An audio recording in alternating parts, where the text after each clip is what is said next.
मैं plinth beam के reinforcement यानी सरिये की बात करने वाला हूँ। प्लिंथ बीम के अंदर यानी जो हमारा बुनियादी बीम होता है उसके अंदर हमें कितना सरिया लेना चाहिए कम से कम, है ना।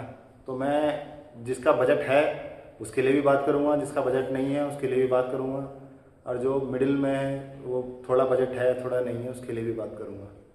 तो जब हम प्लिंथ बीम यानी एक बुनियादी बीम डालते हैं, कॉलम फुटिंग के बाद कॉलम के बाद जब हम एक लेवल मेंटेन करते हैं ग्राउंड से एक लेवल डिसाइड करके, तो उसके अंदर कम से कम हमें मिनिमम 4 रेनफोर्समेंट जरूर होने चाहिए, 4 सरिये डालने चाहिए, 2 बॉटम में 2 टॉप में। 4 रेनफोर्समेंट डालने का पर्पज़ ये है कि उसके अंदर जो है रिंग अरेंजमेंट जरूरी है। वो क्यों जरूरी है? क्योंकि जो हमारा वॉल का लोड प्लिंथ बीम के ऊपर आता है, वॉल का मतलब लिंटल बीम से प्लिंथ बीम के बीच में जो वॉल हम उसके ऊपर कंस्ट्रक्ट करेंगे तो उसका लोड भी वो बियर करेगा, और दूसरा कॉलम का ऊपर का सुपर स्ट्रक्चर का लोड भी बियर करता है।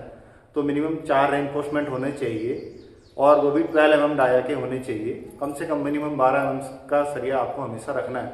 और रिंग स्पेसिंग जो है आप 8 mm डाया और 150 mm सेंटर टू सेंटर रख सकते हैं।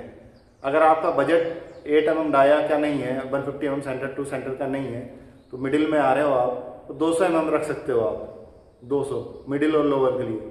बीम बहुत ज़रूरी मोस्ट इंपोर्टेंट पार्ट होता है लोड को बियर करने के लिए। उसमें क्या है कि उसमें जो लोड आपको पता नहीं है, शेयर फोर्स लगते हैं, मोमेंट जनरेट होता है, ये बहुत सारे फोर्स लगते हैं इसके अंदर, जिसकी वजह से क्या है बीम लोड सस्टेन कर लेता है और स्ट्रक्चर स्टेबल रहता है।